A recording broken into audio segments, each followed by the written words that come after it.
We're back with one last why for you. As Major League Baseball season comes to an end and the postseason looms, we can't help but get nostalgic over the summer that was. Everything from the sights of the field to the sound of the organ, which led us to ask, why is there organ music in baseball? We took a trip to Chicago's iconic Wrigley Field to get some answers.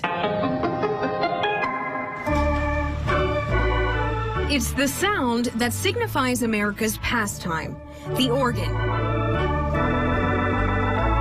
Pairing baseball with the tones of the past and present. And it was first heard over 80 years ago, here at Wrigley Field on Chicago's north side.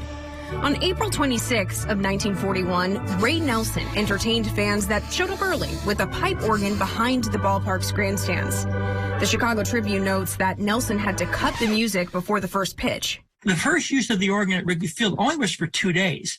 And the biggest problem was the Cubs didn't have permission to play the music over the loudspeakers because they would be picked up by the radio. That's Ed Hardig, Chicago Cubs team historian. In the subsequent years, and they worked through ASCAP and BMI, and they got permission to actually play these over the air. Soon after, organ players popped up in stadiums all across the country, from Fenway Park in Boston to Ebbets Field, once home to the Brooklyn Dodgers. But why the organ? By the 1940s, when the Cubs first had the organ, they had gotten much smaller, much more compact, but still had pretty much the same sound. Each ballpark organist bringing their own style to that sound.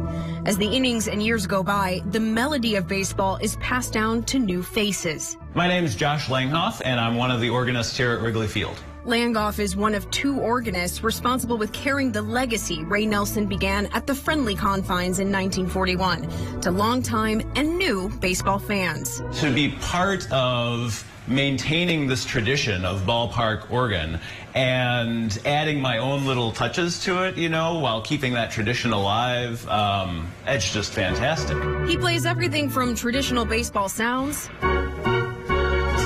to contemporary songs. But I also realize that there's a lot of kids and young adults coming to ball games, and they want to hear stuff that they know and that they love. It's the sound baseball historian Ed Hardig says transcends the game, with melodies that have brought fans together for decades past and decades to come. You get the first sound of the organ, you get the smell of the popcorn, and for the next 3 hours that a bad day at the ballpark is still better than a good day at work. That's all our time. Are there any topics out there you'd like to see us take on?